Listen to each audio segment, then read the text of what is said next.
요즘 뜨고 있는 창업 아이템이나 일을 어떻게 다양화시킬 수 있는지가 궁금해요. 요즘 뜨는 창업은 주로 이제 인터넷, ICT 산업입니다. 그러니까 인터넷을 이용해서 여러 가지 이제 산업들을 하는 거죠. 그 중에 하나가 IoT 산업이라고 있습니다. 이것은 인터넷 오브 띵스라는 사물 인터넷이라는, 그러니까 인터넷 오브 띵스, 모든 사물을 인터넷과 연결시켜서 그걸 가지고 이제 비즈니스를 하는 이런 산업을 IoT 산업이라고 그러는데, 요즘 가장 지금 많은 기업 사람들이 그 분야에 뛰어들었습니다. 일례를 들으면 이런 거예요. 앞으로 여러분들이 한 5년만 지나면은 여러분들이 하루에 양치질을 하시잖아요. 칫솔로 양치질을 하면은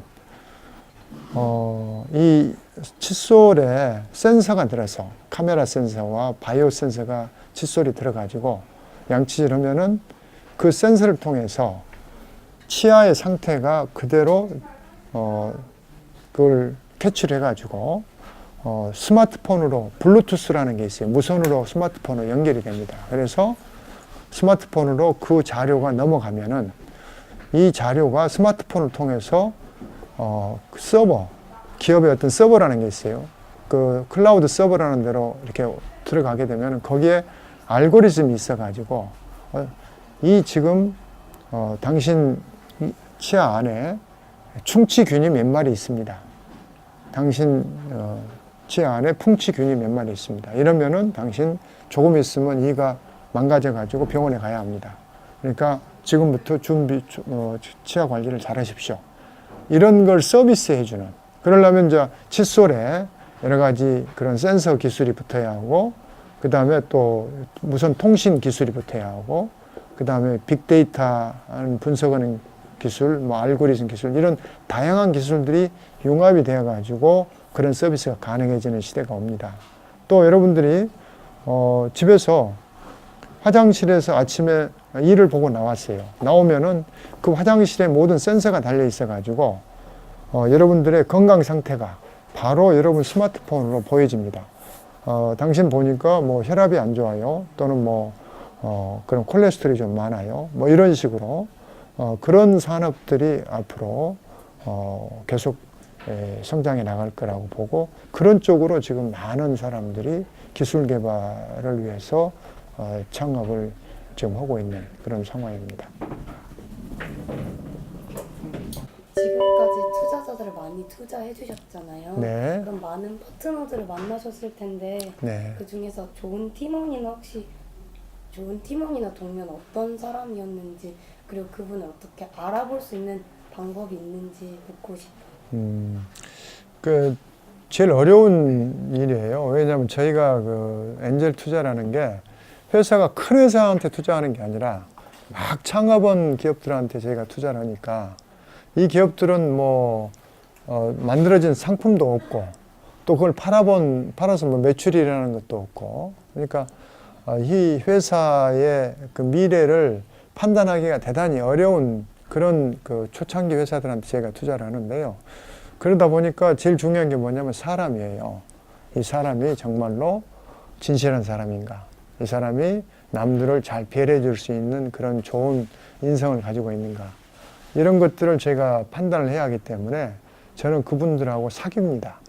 그래서 매달 만나요. 뭐 한 달에 한 2번씩이라도 계속 만나서 그분들하고 여러 가지 대화도 나눠보고, 또 그분이 한 달 전에 한 약속이 그 다음 달에 얼마만큼 지켜졌는지, 이런 걸 저희가 몇 개월 동안 지켜보면서 이분의 진실성이라든지 이분의 또 역량이라든지 책임감, 이런 걸 보고 저희가 가능성이 있다고 생각할 때 저희가 투자를 해줍니다. 예. 요즘은 창의성을 강조하는 시대인데요. 네. 학생들에게 창의성을 키워주기 위해서 어떤 환경이 필요할까요? 그게 아주 중요한 질문이에요. 그러니까 지금까지 우리나라는요, 모방 경제를 해왔어요. 지금까지 우리나라의 산업은 우리 스스로가 창조한 것은 별로 없고요. 거의 대부분 앞서가는 선진국들을 저희가 이렇게 빨리 따라잡고 빨리 모방을 해서 경제가 성장을 해왔어요. 근데 이제 이런 그 나무를 빨리 따라잡는, 나무를 모방하는 이런 경제 전략은 이제는 어려워졌어요. 왜? 우리보다 모방을 더 잘하고 우리보다 빨리 추격하는 나라가 나타났어요. 그게 어디겠어요? 우리보다 모방을, 그렇지, 중국이죠. 중국이 나타나 가지고요, 우리나라가 잘하고 있는 모든 산업을 중국이 막 더 잘해버려요 지금. 그러니까 우리나라 산업이 지금 대단히 힘들어지고 있거든요. 그래서 이제는 우리가 뭘 해야 하느냐면 이제 창조를 해야 돼요. 우리가 창의력을 가지고. 그러니까 지금까지 우리나라 교육은요, 남의 걸 베껴야 하잖아요. 남의 걸 모방을 해야 하니까 국영수만 달달 열심히 외우면 지식이 있으니까 그걸 베낄 수 있었어요. 그렇죠? 근데 이제는 베끼는 거 가지고는 안 되는 시대란 말이에요. 이제는 창조 경제로 가야 하는데, 창조 경제는 창의력과 상상력을 키워주는 교육을 해야 하거든요. 그러니까 여러분들이 국영수만 맨날 달달 외우는 교육을 해가지고는 창의력 있는 사람이 될 수 있겠어요, 없겠어요? 안 되죠. 이제는 정말로 다양성을, 그런 여러 가지의 자기의 어떤 역량들을 키우는 그런 교육들을 해줘야 합니다. 그러니까 무슨 이야기냐면은, 국영수 잘하는 사람들도 있어요. 근데 그런 사람들은 우리 사회에서 제가 볼 때 한 20%밖에 안 됩니다. 국영수가 정말 즐겁고 좋아서 하는 사람들은. 대부분의 사람들은 또 자기 국영수 말고도 다 자기 나름대로 역량이 있는 사람들이 있거든요. 자기 재능을 가지고 태어나거든요. 그러니까 자기의 재능이 뭐가 있는지 이걸 찾는 게 대단히 중요합니다.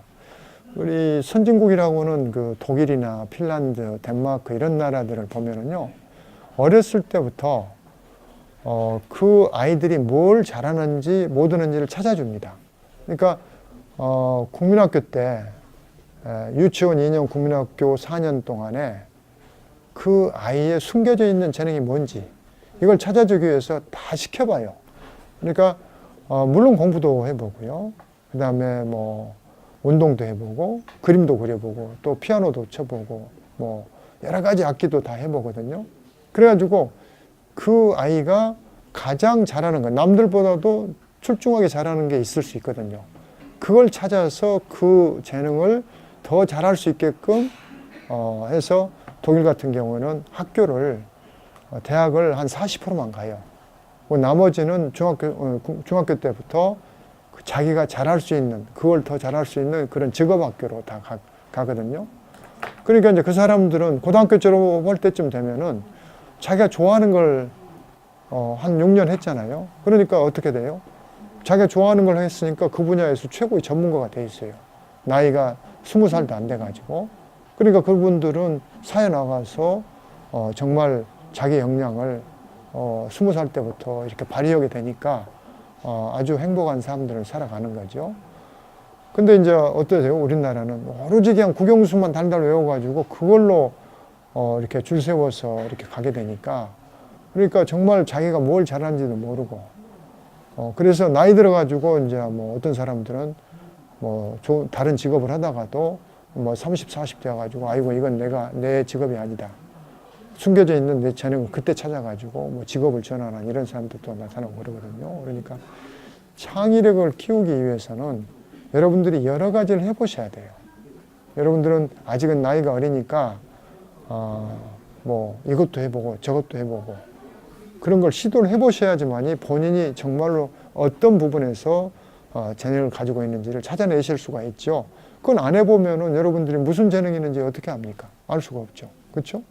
그러니까 다양한 그런 분야에 여러분들이 관심을 가지고 시도를 해보셔야 합니다. 네. 실패를 겪으셨을 때 어떻게 극복하셨나요? 실패. 참 그 중요한 질문입니다. 그 스티브 잡스나 아인슈타인, 에디슨 이런 사람들 있죠. 이 사람은 성공한 사람들이죠. 그렇죠? 성공한 사람, 세계적으로 대단히 성공한 사람들이죠. 근데 이 사람들이 실패를 했을까요? 안 했을까요? 수없이 많은 실패를 했어요. 수없이 많은 실패를 통해서 이 사람들이 성공에 이르렀죠. 성공의 반대말이 뭐겠어요? 한번 생각해보세요. 성공의 반대말. 성공의 반대말. 실패. 성공의 반대말은 실패가 아니라 포기입니다. 포기. 그러니까 실패는 성공으로 가는 과정이에요. 실패하지 않고 성공한 사람은 없습니다. 수많은 실패를 통해서 성공에 이르는 거거든요. 근데 우리 대한민국 사회에서는 그 실패가 두려워서 포기해버려요. 우리 부모님들도 자기 자식이 뭔가 도전하는 그런 부분에서 실패가 두려우니까 아예 포기시켜버립니다. 그래서 우리 사회에는 도전이 일어나질 않아. 그러니까 성공에 이르기 위해서는 실패를 해봐야 돼요. 그러니까 마음 자세가 이것은 내 실패라는 게 이게 하나의 내 인생의 과정이다. 성공으로 가기 위한 과정이라고 생각을 하면은 그러면 그 실패를 담담하게 받아들일 수가 있어요. 근데 그때 그 시점에서 실패했다. 이게 나는 끝났다. 내 인생은 뭐 힘들다. 그러면 이제 포기로 가는 거죠. 그러니까 인생에 있어서 실패라는 것은 내가 살아가는 과정에서 꼭 겪어야 할 그런 과정이다. 이렇게 생각하면 그 실패는 저는 극복할 수 있다고 생각합니다. 저희 같은 어린이나 학생 때는 창업을 위해서 무엇을 하면 좋을까요? 제일 중요한 것은 자기가 뭘 잘하는지를 찾는 게 중요해요. 자기가 뭘 잘하는지를. 내가 뭘 잘하는지를 찾는 것이 그걸 찾아서 그것을 가지고 창업을 하게 되면은 자기의 역량을 자기가 제일 좋아하는 것이고 잘하는 수 있는 거니까 그걸 가지고 창업을 하게 되면은 다른 사람보다 훨씬 잘할 수가 있죠. 그러니까 내가 뭘 잘하는지를, 내가 누군지 이런 걸 찾는 일이 저는 대단히 중요하다고 보고요. 그 다음에 또 하나는 여러분들이 돈을 좀 벌어봐야 돼요. 그러니까 미국이나 유럽이나 이런 나라에서는요, 국민학생도 돈을 벌어요. 중학생도 돈을 벌고, 어떻게 돈을 버느냐. 예를 들면 이런 겁니다. 동네에 있는 그 지렁이를 이렇게 잘 잡아가지고, 그 낚시꾼들한테 가서 팔아요. 그 낚시꾼들은 지렁이는 필요하지 않겠어요? 그래가지고 이제 돈을 좀 벌어보고. 그러니까 우리나라는 교육에서 돈을 버는 교육을 전혀 안 가르쳐요. 그러죠. 부모님들 그러시잖아요. 뭐 대학 졸업할 때까지도 돈 한 번 벌어본 적이 없이 나오잖아요.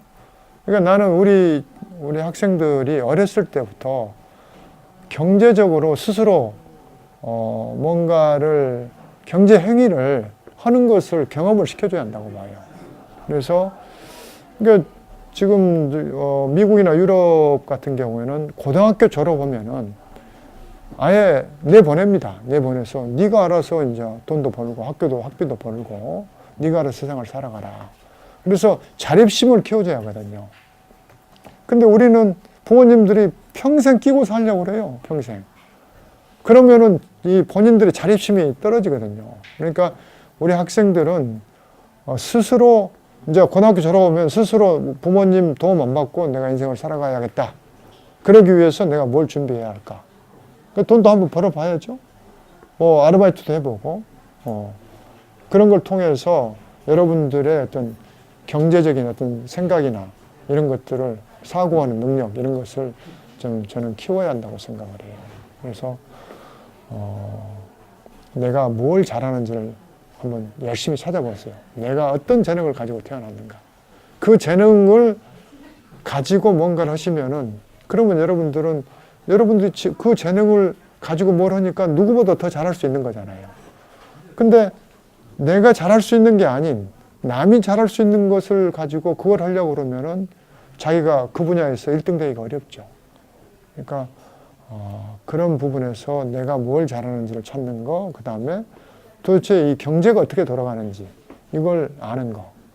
이 두 가지는 여러분들이 좀 찾으려고 노력을 좀 하시면 좋을 것 같고요. 그리고 이제 책을 많이 읽으세요. 텔레비전 보지 마시고 책을 많이 읽으시면은 그게 여러분들한테 크게 도움이 됩니다. 제일 중요한 것은요, 가와만사성입니다. 그러니까 가정이 행복해야 돼요. 가정에 웃음꽃이 피어야지 아이들이 이 공부를 잘하게 되거든요. 그러니까 부모님들이 가능하면은 아이들하고 시간을 많이 보내시면서 부부싸움 같은 거 절대 자녀분들 앞에서 하시면 안 됩니다. 그러니까 하여튼 집안에 아이들이 오면은 정말 안락함을 느끼고 집에 오면은 편안함을 느껴야지 집에 들어가서 뭔가 불편하고 그리고 아이들하고 싸우시려고 하면 안 돼요. 어머님들이 부모님들이 아이들을 이해하시려고 노력을 하고 아이들하고 대화를 많이 해주시려고 노력을 하고 그런 아이들이 훨씬 더 밖에 나가서 성공을 하거든요. 집에 들어가면은 맨날 스트레스만 있는데 누가 공부가 제대로 되겠습니까? 그러니까 지금 우리나라는 이 밥상머리 교육이라는 게 거의 사라져 버렸잖아요. 그러니까 미국이나 유대인 이런 그 서구를 보면은 저녁 시간이 있잖아요. 저녁 시간에 아버지, 어머니 다 모여가지고 자식들하고 대화를 많이 한 그런 집안의 아이들이 성적도 훨씬 좋더라는 거예요. 뭐 어휘력도 훨씬 더 풍부해지고 그잖아요. 부모님들하고 대화하는 시간이 많아질수록 그 아이들이 얻는 지식이나 뭐 언어나 습득 능력 이런 부분이 훨씬 커지지 않겠습니까? 본인 혼자한테만 맡겨버리면은 그 시간에 뭐 게임이나 뭐 이런 그런 데만 이렇게 매몰되면은 아무래도 지식이나 지혜가 훨씬 줄어들 수밖에 없죠. 그래서 가능하면은 우리 자녀분들을 학교나 학원에다가 내몰지 마시고 가능하면은 부모님들이 시간을 많이 우리 자녀분들하고 같이 보내시는 것이 그게 제일 좋은 교육이지 않느냐. 그리고 저는 우리나라에 선행학습이 없어져야 한다고 생각합니다. 선행학습이.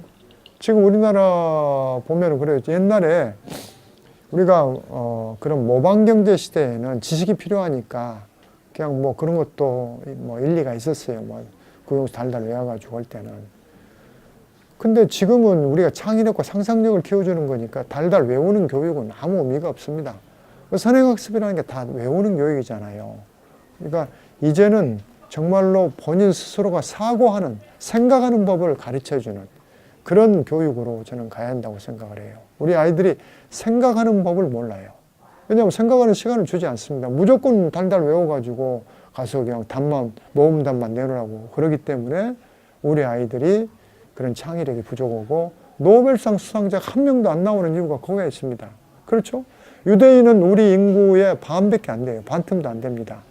근데 유대인은 노벨상 수상자가 200명이나 나왔는데 우리는 노벨상 수상자가 안 나오잖아요. 그 이유는 뭐냐면 달달 외우는 교육만 시키니까 그런 좀 창의력 있는 그런 사람이 나올 수가 없는 거죠. 그러니까 저는 우리 아이들한테 정말 생각할 수 있는 시간을 주고 생각하는 법을 가르쳐주는 그런 교육이 저는 필요하다고 보고 학교 교육이 쉽게 저는 변하지 않을 거라고 봐요. 그래서 가정에서라도 부모님들이 아이들이 뭔가 생각할 수 있는 시간을 좀 만들어 줘야지 않을까 그런 생각이 듭니다. 예.